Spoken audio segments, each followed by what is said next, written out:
What's going on, hockey fans? This is episode 71 of the Clappercast. We're going to be taking a look at the Metro Division off-season rankings. I'm Burke, and as always, I'm joined by my co-host Sean. Sean, what's going on today? You know, you're going to learn more about this as we get through the episode, but I'm just kind of sitting in a low state here, looking through the Metro Division off seasons. It's not too promising for them. Yeah, it's kind of a average class. There's no like high performer or kind of bringing a whole new definition to the term average, I would say. I think average is putting it nicely. Their too. off season. Yeah, I guess I'm more prone to being a little nicer as we discussed on some of the other division previews. Okay, well, I'm going to add a disclaimer that there's a lot of teams here that seem like they have a lot of RFAs that are still pending, so these grades could change, but based on where they're at right now, that's kind of where we're giving our assessment. And so with that out of the way, let's jump into the Carolina Hurricanes. Sean, what did you give them? For the Carolina Hurricanes, I settled on a C-. They have a fairly solid roster. We've seen them do fairly well. We punched above their weight class for a couple of seasons with the system they have, but they had a couple of holes in their roster, that being depth scoring and goaltending. To address the depth scoring, they bring in Jesper Fast, who is a 30-point scorer, and to address the goaltending, they did absolutely nothing. And on top of that, they lose Joel Edmondson, Trevor Van Riemsdyk, and the potential of having Sami Vatanen in the lineup. He hasn't been re-signed yet, and it doesn't look like it this late in the offseason that he will be. And they bring in Joakim Ryan to replace that.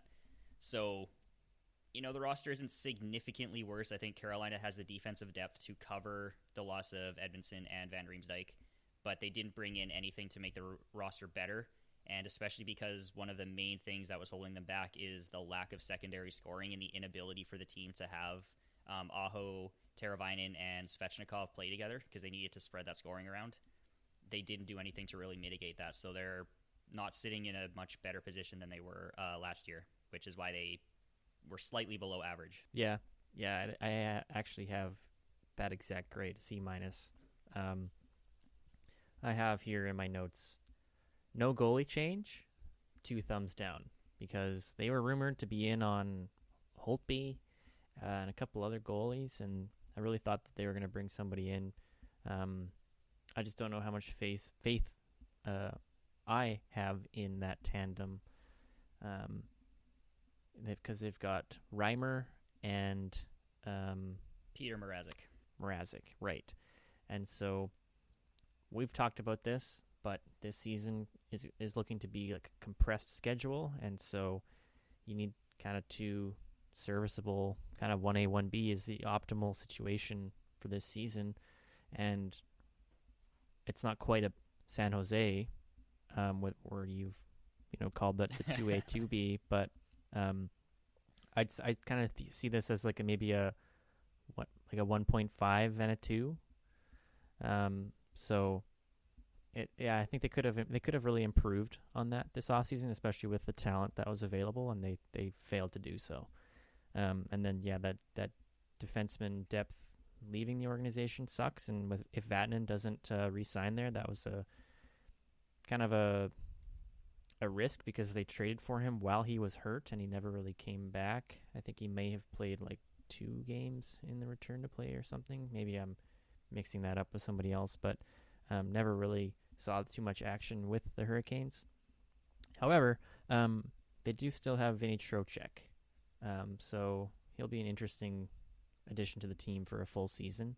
See if he kind of fits a bit better. He's not really an off-season addition because he came over mid-season, but I wonder if that acquisition will end up hurting their depth too, because they gave up guys like Eric Halla, Lucas Wallmark to get him, and they're both kind of 20, 30-point guys for them as well. Yeah, we'll see how Trocheck fits in. I guess like 2 or 3C guy for them. So, yeah, C- for Carolina. Could have been worse, but could have been a lot better. I think they really could have cemented themselves as one of the top teams in the Metro if they got a good goalie, and they didn't. So we'll move on to Columbus, the Blue Jackets. I gave them a little bit better. I gave them a C. I didn't really see them improving a whole lot. If Josh Anderson was looking for that level of contract, I mean, that was a good move by not signing him and trading him out for Max Domi. I think Max Domi will fit in really well on the team. Seems like a towards kind of player as long as they don't clash, off ice. But they really kind of just brought in Domi and Mikko Koivu, who, again, seems like a really good fit for the team. But at this point in his career, I don't know if he's going to be really making a huge impact outside of, things like leadership, which this team might need. But they also let go of Josh Anderson in that trade, and they bought out Wenberg, who me and you both agree looks like he has more to give than what he showed in Columbus. And they're also still have to sign Pierre-Luc Dubois, but they do have $9 million in cap space, and so I don't think he'll be asking for more than that. But I think they do have room to sign him. So I think this grade is kind of one of those ones. One of the reasons why I said that disclaimer is because depending on what he signs for, this could be a really good contract or a really bad contract, and that could really affect their off-season ranking. And so I kind of saw them as they do have a good team. They've signed both those goalies to good deals, I think. They've got the best defense tandem in the league, or one of them, in Jones and Werenski. And so kind of middle of the pack for me. How about you? I went a little bit lower. I gave them a D+, and I think this offseason was a real missed opportunity for them. I'm looking specifically at the Ryan Murray and Marcus Nudavara trades, that they dumped Ryan Murray for a 5th-round draft pick and Marcus Nudavara for Cliff Poo.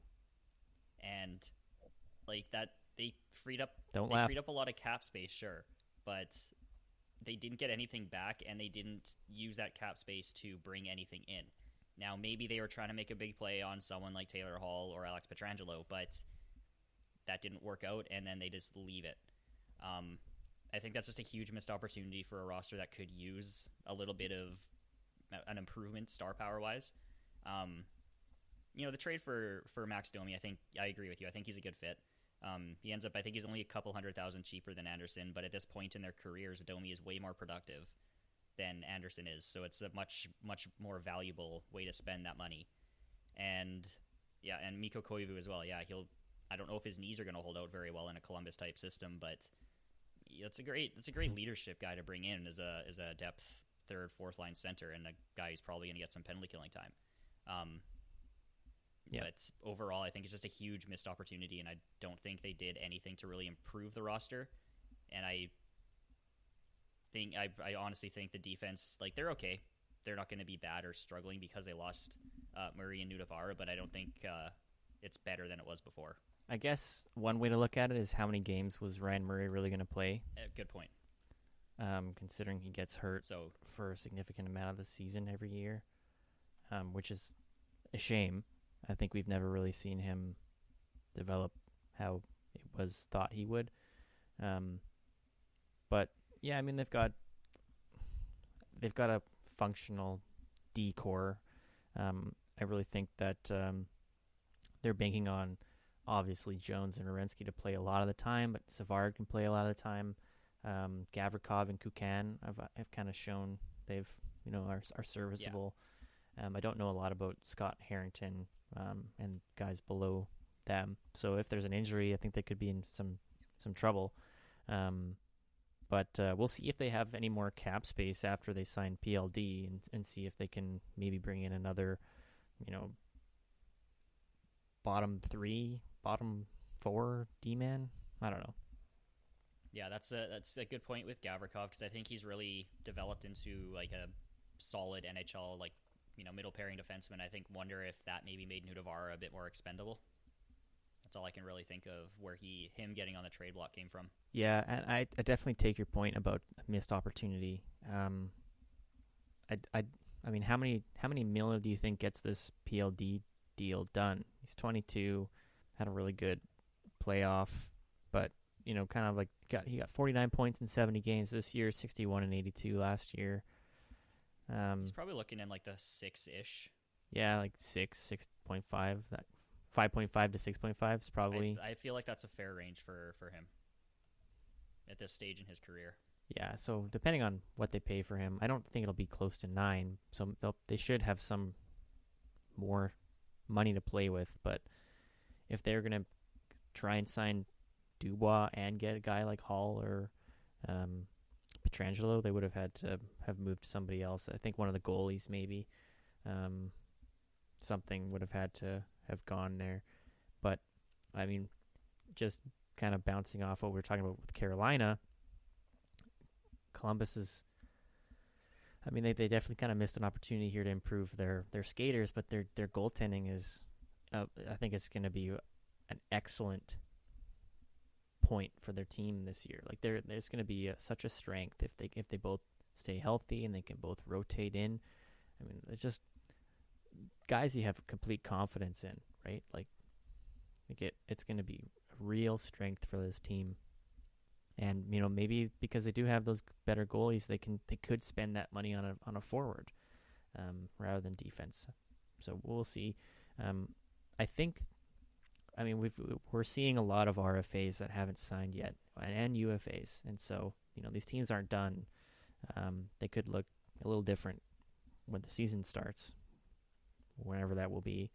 So I'm just kind of reserving a little bit of I don't know. I'm just hesitating a little bit on this. Yeah, it's hard to get a definitive look or evaluation when it's still Yeah, it's just it seems like they're not done. Well, they're obviously not done yet with PLD, but something else might be in the works. We'll move along here to the New Jersey Devils. So what did you give them? For New Jersey, I gave them a C+. I think they didn't lose anything major. Corey Schneider, he's been a part of that organization for a long time, but he's never really, or the last few seasons anyways, he has not been very good.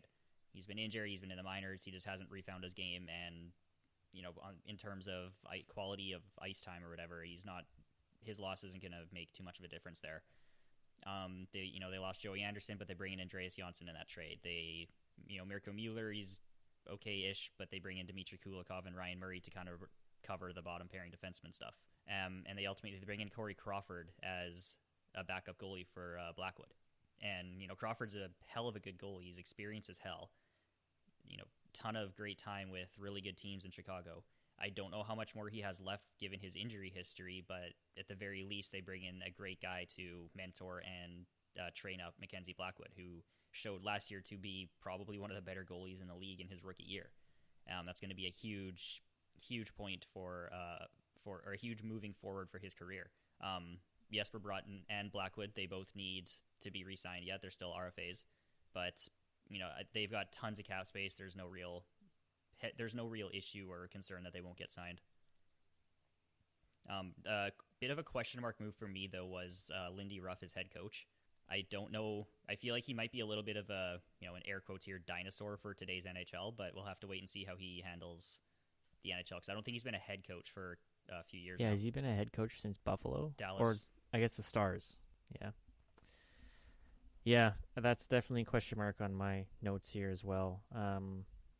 I like the addition of Andreas Janssen and Crawford as well. I think Crawford kind of showed people he's not done with his playoff performance against Edmonton.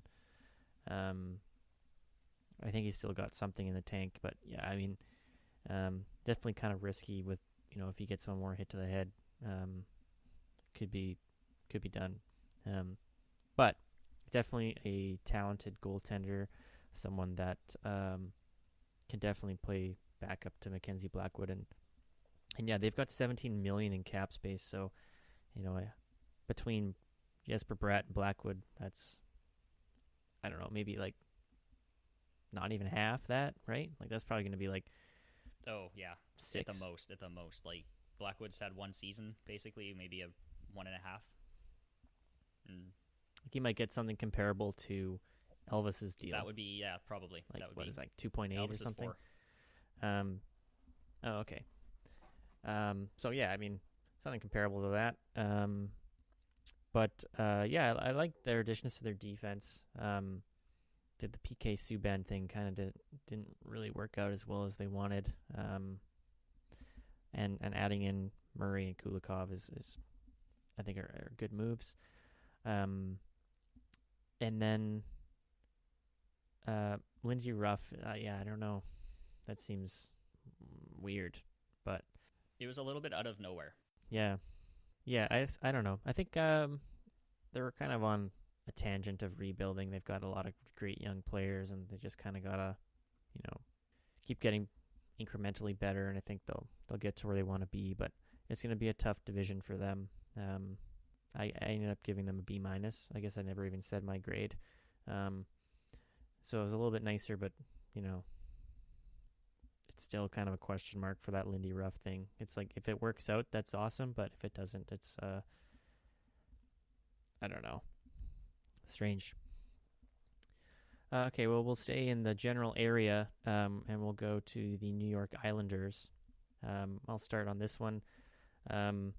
Again, this is a team that has a really large RFA that's pending, Matt Barzal, and if they can re-sign him, this will change the grade. But I gave them a C minus, which I think is generous. They lost Boychuk he retired. That's very unfortunate. Kudos to him on a great career. They lost Devon Taves, which is a huge deal. I think that absolutely sucks for their D line.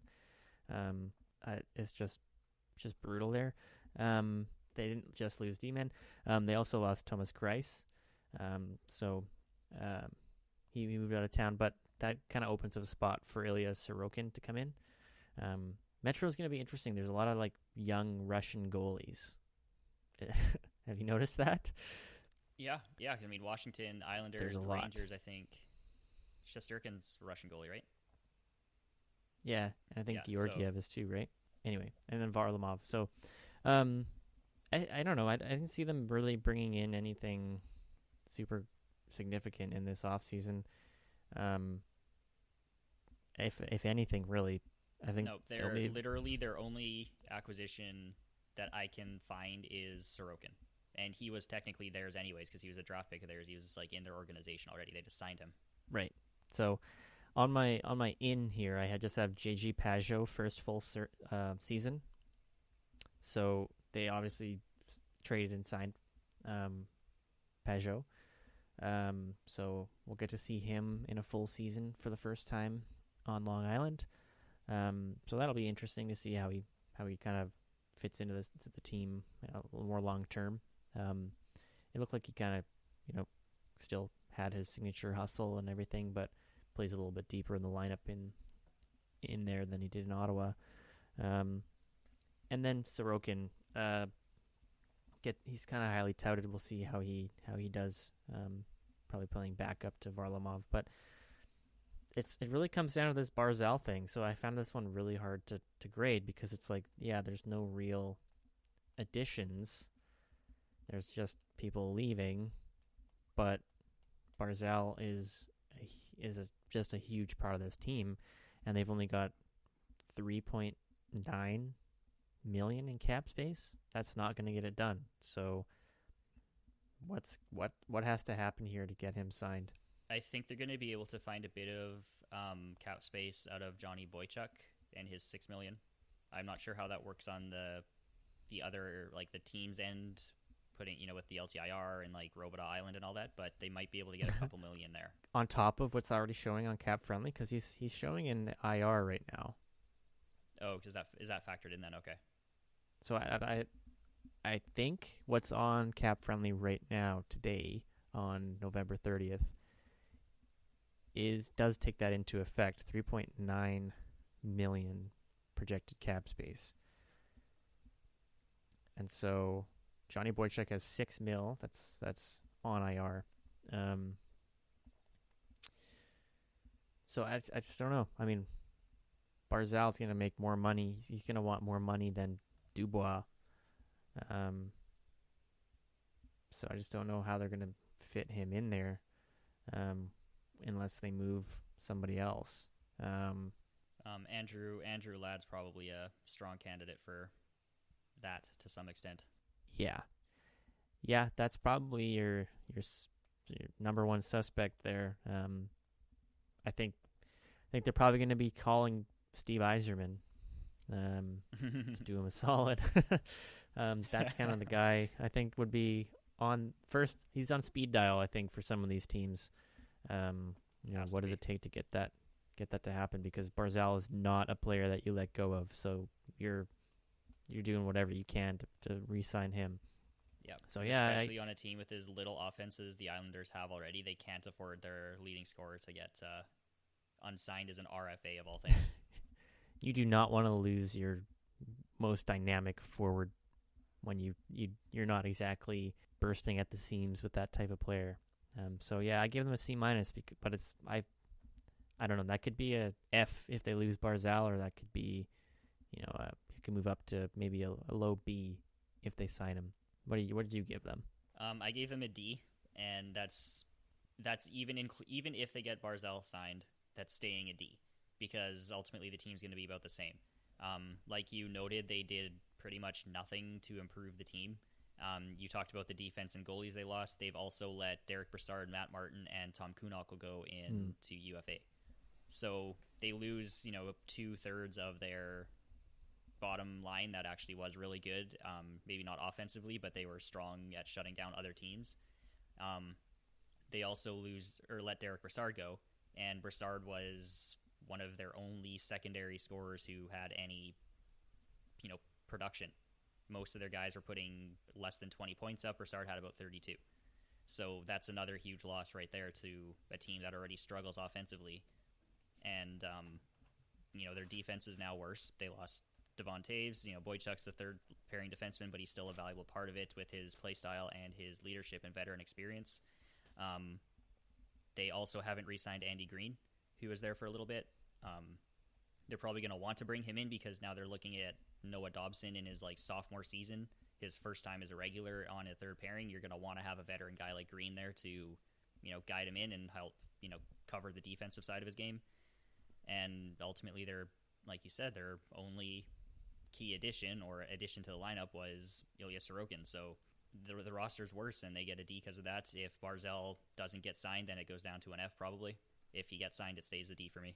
Yeah, I think if Barzal leaves, that's just is whatever's below F, that's what it'll be. We're going to start inventing new letter grades here. We're going to go, what's next? We just go follow the alphabet, go with G. Yeah. Well, G could be confused as good. So, I don't know. Really bad. H for horrible. Yeah, I like that. Yeah. Or just WTF, just real bad. That's a good one too. Okay, well, again, I guess we'll stay in the general area, and we'll move on to the New York Rangers. So what did you give the Blue Shirts, Sean? I feel that this was a very average offseason for the team. I gave them a C. They, to me, did a lot of maintaining and re-signing players and just staying stagnant. Their key addition was Lafreniere. Their defense got a major boost with the addition of Jack Johnson. That's going to be a huge impact on the lineup one way or the other. Losing Henrik Lundqvist, to me, is a huge hurt to the locker room. He was probably, to the locker room, to the identity of the team. He's been there for so long. He's been such a key piece of that franchise for years. So to have him leave the organization is going to be there's going to be a huge void to fill there. They lose Jesper Fast. Elias Anderson wasn't really part of the team much anyways, and Mark Stahl. They can probably replace a lot of what they provided, but overall it was just a pretty average offseason. They didn't really get better or significantly worse. How did you feel about them? I gave them a C as well. You read my mind. They re-signed guys like Ryan Strome and drafted Lafreniere. They were lucky enough to move up and get the number one pick. So, he'll probably play with the team this season, so that's significant. And then Jack Johnson makes the team actively worse. Now they've got Brent. Like you said that so casually. They've got Brennan Smith and Jack Johnson on defense. I don't know. And I think that's a D'Angelo. really... Yeah, they got At least Tony D'Angelo's D. offensive. Yeah. And they've got Truba, overpaid, but solid D-men. Ryan Lindgren, Adam Fox, solid younger players. So I think the Lundqvist thing, it had to happen, but I definitely think it hurts the team. There's not a lot of guys who have been there for a super significant amount of time now. You've got, I guess, Chris Kreider is probably the longest tenured Ranger now. But yeah, I mean, Zibanejad, and even he came through trade. So it's a very different team, and I think, it's sad to see Lundqvist go.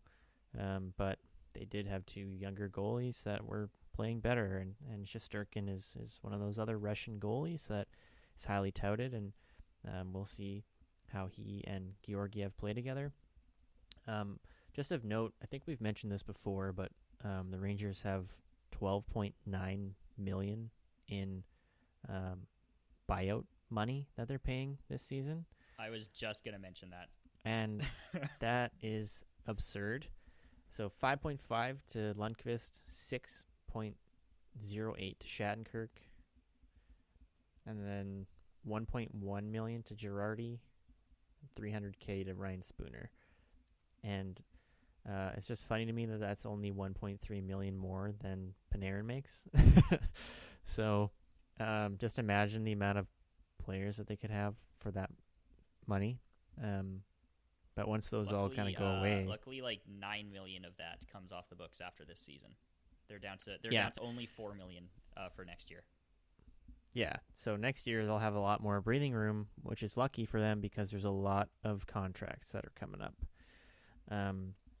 But yeah, I mean, it's kind of a super average offseason. They were able to keep some guys, had to let some guys go, sign Jack Johnson, the regular stuff. Just kind of a C. I think they did what they needed to do. Bringing in Jack Johnson is kind of a negative, so it brings it down a bit. I think they're still going to be super exciting to watch next year, especially if Lafreniere, lives up to the hype. Because they'll have, if Kakko can have a good season, Lafreniere, the Breadman, Zibanejad, Ryan Strome, all doing their thing. So yeah, they might not be very good, but they're going to be very exciting. It'll be fun to watch them. Just don't get too involved in them or too invested in them. Pardon me. Yeah, exactly. Okay, well we'll move over to Pennsylvania then. We'll move over to Philadelphia Flyers. So I'll start. Same grade, C. Looks like Matt Niskanen retired kind of abruptly. Wasn't expecting that. He looked like he fit in really nicely playing with Provorov. And I remember joking before the season that he would probably fit in and play with Provorov well because he played with Orlov for so long in Washington that he would probably know a little bit of Russian and be able to communicate with Provorov. But I think that kind of surprised a lot of people. Not sure if it surprised the team, but they went out and signed Eric Gustafsson, who had been traded to the Calgary Flames at the deadline from Chicago. So he signs there. And then Philip Myers is a pending, or he's still awaiting a contract as an RFA. And so that's really everything I saw that was kind of significant. Maybe I'm missing something, but it seems like they lost a D-man. They signed a D-man. They need to sign one more D-man. I don't know. Seems like they didn't really improve. Didn't really get worse. Meh. Gritty makes some good that sums good it memes. Up. That sums up pretty nicely. Just meh. Yeah. That's pretty much all I got. Do you have anything to add to that? I think you're forgetting and missing one key factor here that should give the Philadelphia Flyers an A+ offseason, and that's the emergence of Kevin Hayes as a top 10 forward in the NHL. Oh, yes, of course. I think his development, hit the addition of that Kevin Hayes, is going to be an amazing acquisition. Going to push them over the top. A+ offseason. Yeah. But in reality, in reality, you're right on the money there with what you said. Pretty much nothing of major note for them. Eric Gustafson, I don't see him as a particularly great defender. He kind of had that one amazing season offensively, and then after that, it just kind of trailed off a bit. So what it does do to me and what I've been seeing is that it kind of makes Gostisbehere a bit more expendable because he's kind of the same type of defender. So it kind of might spell the end of Gostisbehere if they're going to put him on the trade block and try and move him out. They also at forward have lost Tyler Pitlick, Derek Grant, and Nate Thompson. They're all kind of depth forwards, but they're all valuable in their own way. For an actual grade, I gave them a D+ because the team did kind of get a little bit worse, but they also didn't make any improvements to replace any of that. They just lost a bunch of depth, basically. So I see the roster, unless the prospects, they've got like Morgan Frost, who did fairly well in his tests or whatever. He could come and fill in a spot, but I don't think they did much to get better, so I just kind of settled down as below average, so D+ for them. One cool thing is that they did re-sign Oscar Lindblom for a 3-year contract. Yes, that's the thing I forgot to mention, is that they re-signed a lot of their guys. So you mentioned Lindblom. They were also able to re-sign Nolan Patrick. Hopefully he's feeling better and ready to go. Justin Braun, Robert Haig, Brian Elliott, and Nicholas Obey-Kubel all re-signed. So they were able to maintain their roster at least, which is a positive sign. Philly's poised to be like a feel-good team next year if Lindblom and Nolan Patrick have kind of bounce backs. I think Lindblom is probably more likely at this point. I don't know what training after coming back from cancer looks like to get back into game shape, but for the season, especially if it's compressed. But it sounds like he's closer at least than Nolan Patrick with his migraine issue that he has. But if they both come back into the lineup and play, that'd be awesome. Okay, well, we'll move on to the other Pennsylvania team here, the Pittsburgh Penguins. What did you give the Pens? So Pittsburgh, to me, had a very bad offseason. I gave them a D-. I'm looking here. They were rivals. I'm going to talk about Kasperi Kapanen. That trade, they gave up a first-round pick and a couple of prospects, I think, for Kapanen, Pontus Aberg, and one other player that I can't remember. And immediately that first-round pick turns into Rodion Amarov, who is lighting it up in his time in Europe right now. So that's immediately looking like a complete loss for Pittsburgh to have given up that first-round pick for a team that's very quickly jumping the shark here. They're going to need their prospects to even attempt to maintain anything without a full rebuild, and they bring in Kapanen, who's kind of perpetually underperformed in Toronto. They get Colton Sevier and Mike Matheson from Florida. Now, Sevier's a solid, depth forward. No shame there. Mike Matheson is not a good defenseman. And to add on to that, they also bring in Cody Ceci, who is also not a very good defenseman. Good things come in pairs. Apparently, let's put them on the ice together and see what happens, right? Please. And Mark Jankowski down is another depth forward. Now, over this offseason, they have lost Patrick Hornquist, Nick Bukestad, Connor Sherry, Patrick Marleau, Justin Schultz, Jack Johnson, and Matt Murray. So those are a lot of key players for Pittsburgh. I mean, Matt Murray, Justin Schultz, Connor Sherry, Patrick Hornquist, they've all kind of part of the Pittsburgh identity. So they're losing a lot of their team right there. And they're not really getting much in return to replace that. So to me, that's just a very bad offseason for a team that is very, very quickly going to be in serious trouble. And D- for me to address that. How did you feel about them? I gave them an F. And maybe this is my... You know what? It's not my anti-Pittsburgh bias as a Capitals fan. I think the way this team is being run is detrimental to the success of the team. And I want to see every team do well and do better. Even though I don't like the Penguins, I think that they're moving in the wrong direction, and it's just bad.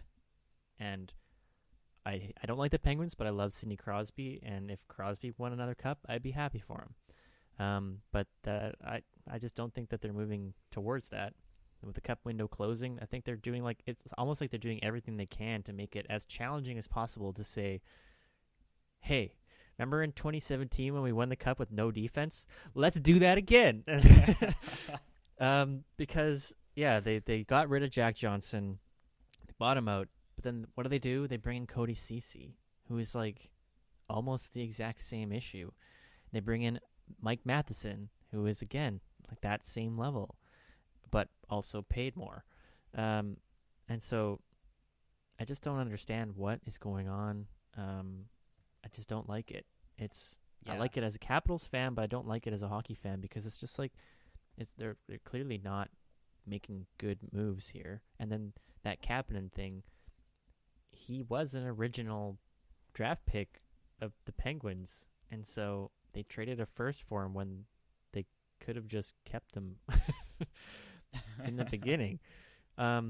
Which of course, like hindsight 2020, but that price is just absurd for him, and especially when Toronto, team that is known to be up against the cap, why are you paying a first?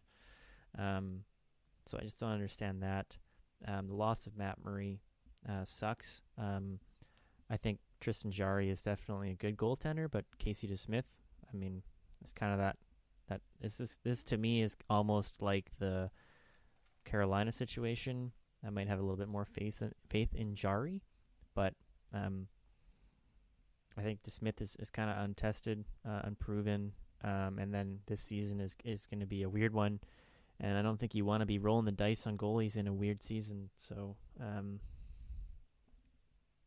strange. I think they could have done well by like getting a guy like, Grice or something like that. I don't know how they'd fit him in, but a proven guy. I just the loss of those core guys like Hornqvist, Schultz, Murray. I don't know. I mean, you had that sentiment coming out of Chicago when they got rid of Saad that the core was unhappy.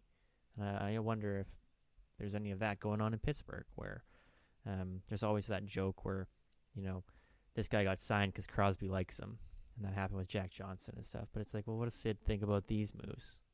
Yeah, isn't that half the reason Sherry came back is because Sidney Crosby wanted to play with him again? Yeah. Yeah, so then and let him go again. Yeah, I just don't think that that Rutherford is building this team to be successful because, it's kind of like that Brandon Tanev one was almost like the litmus test where it was like, what is going on here?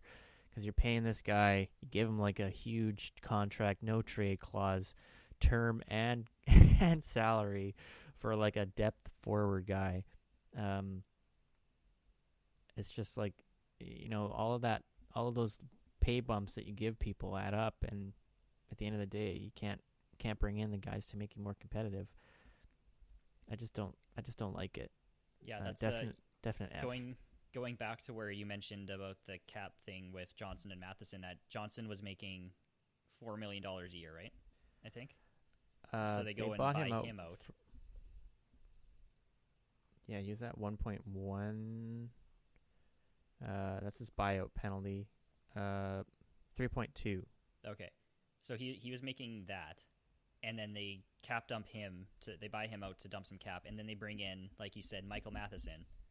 Basically the same type of underwhelming bottom pairing defenseman who has horrible possession numbers, who's making 4.875 for another 5-6 seasons.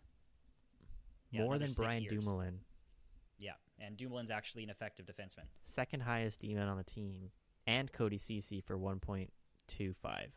So they effectively turn a like $3 million problem into like a $6 million problem. Yeah, so that's horrible cap management right there.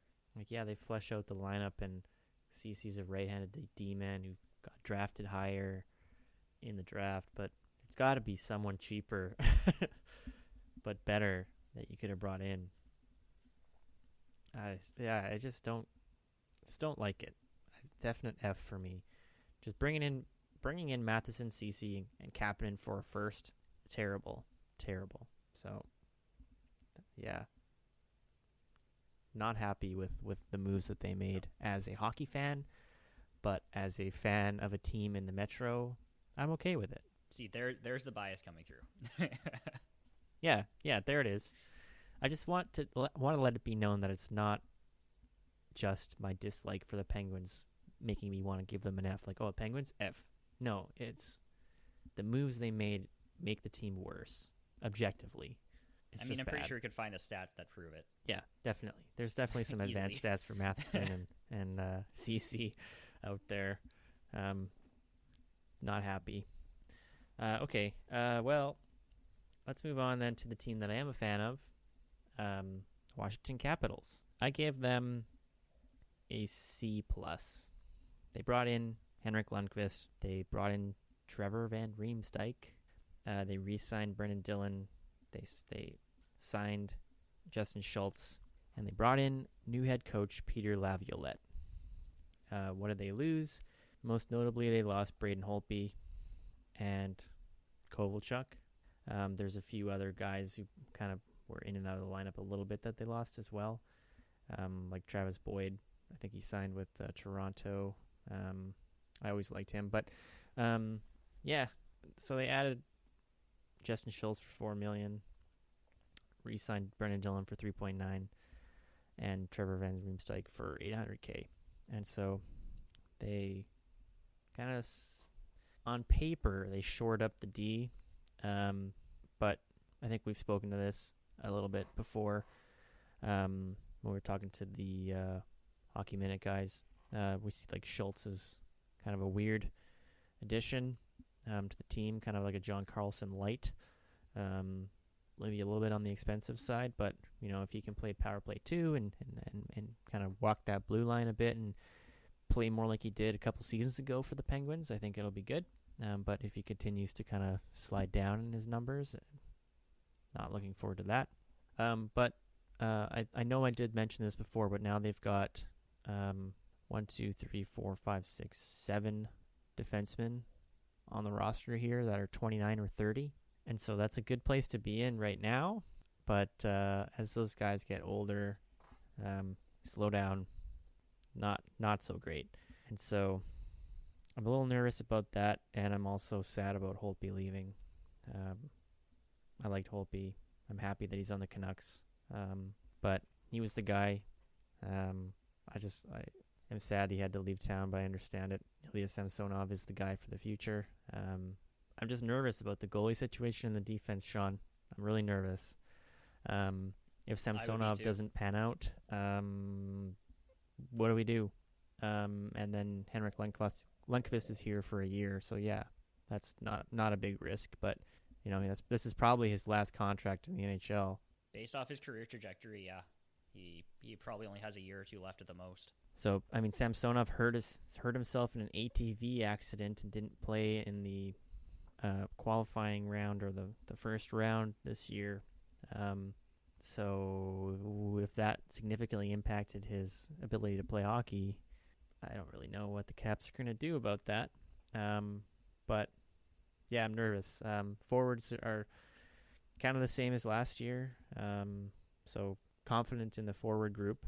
And I'm really interested to see what Peter Laviolette does, because he's known for having some immediate impacts. And I think this is a team that could really be turned around and make a significant playoff push given the right coaching and right direction. They've been there. They know what it takes. They just need a better coach. They need a coach that used to coach in Nashville. They need some actual direction, whereas Todd Reirden did not give them it. He was a first-time head coach, and I think that this is a team with a lot of veterans on it, and it would be really hard to go into that room and try and tell them what to do when, they feel that they know more than you. So I'm interested to see what Laviolette's approach is going to be. All right, well, what did you give them? I actually completely agree with you. I gave them a C+ as well. I think Trevor Van Riemsdyk is going to be a solid addition for their bottom 3, bottom 4 guys. Justin Schultz, like you said, questionable addition. I don't quite see why they would pay him $4 million but let Braden Holtby walk. maybe contract length, that's a factor, but I just don't see that $4 million going to Justin Schultz as being particularly good use of that space at the state, the team, and the roster. But overall, it's probably a decent transition, or at the very least, just a lateral move. They lose Radko Gudas, but they also kept Brendan Dillon, who in his short time in Washington after the trade deadline proved to be a decent fit. I think he's probably a bit better of a defensive defenseman than Gudas, and I think Dillon will be a valuable part of that lineup. The loss of Braden Holtby hurts. He was such a huge piece of that team for so long that it's, again, the same thing as Lundqvist in New York, that is going to be a huge identity piece for the team that's gone. But then they go and bring in the former identity piece in New York, Lundqvist and himself. So he's going to be good for especially Samsonov to help him adjust to being a starter on his own. I think the key transaction was that head coaching spot, was bringing in Peter Laviolette. This is a team that's probably in the last couple of years of their cup window, because Ovechkin, Backstrom, Oshie, they're all getting older. They're all kind of probably going to start slowing down right away. So they need to bring in someone who can get this team going quickly. Like you said, Laviolette kind of comes in and gets an immediate impact. He kind of does that same thing where he goes into an organization, he does really well in the first couple of years, and then he just starts trailing off. So if Laviolette can get them another deep playoff run for the next couple of seasons, that'll put a nice end cap on the Capitals, this era of the Capitals. Much better than what had been happening the last couple of years, where they go into the playoffs and completely disappoint in the first round, getting beat by Carolina and the Islanders in 5 games. Stuff like that just isn't what you expect out of a team with the pedigree of the Capitals. So that's the key addition for me, and that's what puts them at an above-average offseason, because the roster was pretty lateral to me. Yeah. Definitely a more succinct way of putting it than I did. I think that coaching change is going to be the key. And everything I've watched of Laviolette with the Capitals so far, I'm excited about. I think he's talked a lot about coming in and just working with people, working with everyone and individually, and getting to know the guys, and just trying to instill that success mindset. And so I'm intrigued by what will happen there. I know I'll have more confidence in him making moves on the fly in a game than Todd Reirden. And to be honest, probably more than Barry Trotz as well. Barry Trotz showed that he was very reluctant to make changes, and then when he finally did, they actually went to the Cup. We'll see. It's just, can his goaltending staff work with Samsonov and help him develop how he needs to? Has yet to be seen. But not the worst offseason of the bunch, for sure. No, in that division was absolutely terrible this offseason. The Capitals were honestly one of the better ones, even though their moves were pretty, uninteresting overall. Yeah, I mean, the best of the bunch for me was the Devils, but they need to do more. They need to apply themselves. Whereas everybody else was kind of a lot of C's. The New Jersey Jesse Pinkmans. And I also don't think a D- exists, just for reference. I think he's got to go all in and give him an F. An F would have been if they kept Jack Johnson. Oh, yeah. Could you imagine half their D being Matheson, Ceci, and Johnson? That would have been great. I'd start watching Penguins games just to watch that. Just be fun to watch. Yeah, that would be great. How many times can a team get scored on? How many turnovers in one shift? How many penalties can Jack Johnson take on one shift coming out of the penalty box? He'll never make it to the bench. He just gets out and takes another penalty the entire game. Yeah. And then Mike Matheson throws Pettersson to the ground. Except he has to be careful of that now, because there's a Pettersson on Pittsburgh's defense. Right. Yeah, true. He just body slams his D partner. That would not be good. Definitely not. The only other thing that I have for this week's episode is that I have an update for you. Coming through on my promise, I have ordered a Miro Heiskanen jersey. Excellent. Which style did you get it in?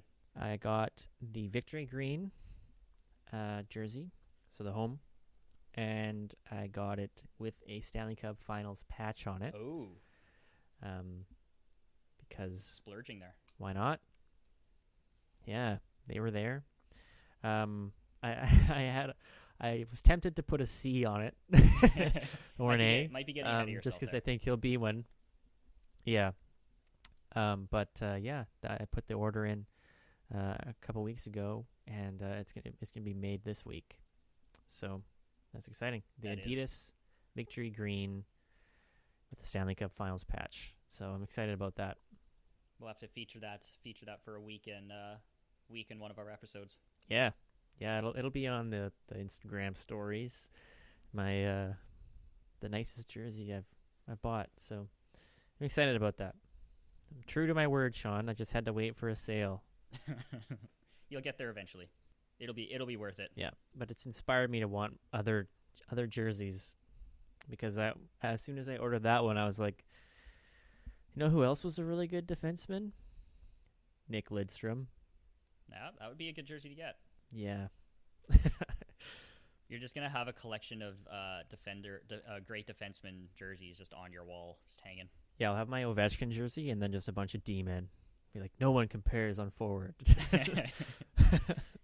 Just be a shrine to Ovechkin. So I think that wraps things up for this time here on Clappercast. Make sure you rate, review, and subscribe to our show on any podcast platform, and then spread around the good word of Clappercast. To keep up to date with the latest content, including our NHL team preview series starting December 1st, with previews dropping one a day on our website, clappercast.com. You can follow us on Instagram and Facebook at Clappercast Media, or on Twitter at Clappercast. We'll be back next time with more hockey talk.